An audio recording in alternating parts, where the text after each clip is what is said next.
There is real concern in this part of Tennessee that they have a man on the loose with 2 guns. They don't know where he is and what he is planning to do next. They did use helicopters and police dogs to try to follow him and kind of catch his scent, but the dogs lost his scent. He was last seen in a wooded area near to where police believe he had an apartment. He was wearing just a pair of trousers. He was shirtless.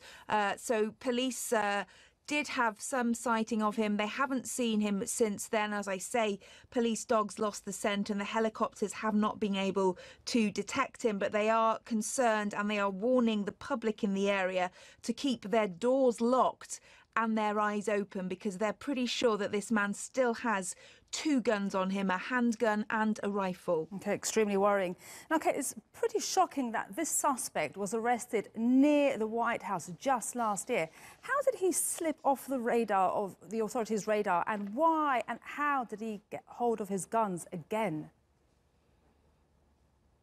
Well, these are questions that a lot of people are asking here in the US this evening.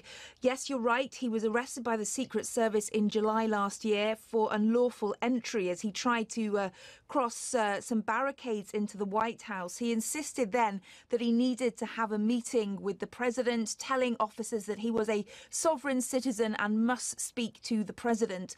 They told him that he couldn't, and that if he wanted to get inside the White House, he'd need to book a special tour. He continued to try to get in, and that's when they arrested him for unlawful entry. On the back of that, when he returned to his home then in Illinois, he was questioned by local law enforcement as well as the FBI. And after that interview, the FBI decided to revoke his firearms license. And at that point, they confiscated the 4 firearms that he owned. They then gave those firearms, we understand, back to his father.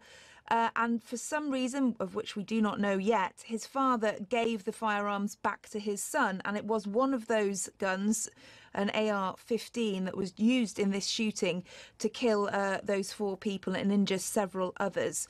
So many questions here about how he was able to slip off the radar, even though he was clearly on the FBI and the Secret Service's radar, and why his father was able to give those guns back to him.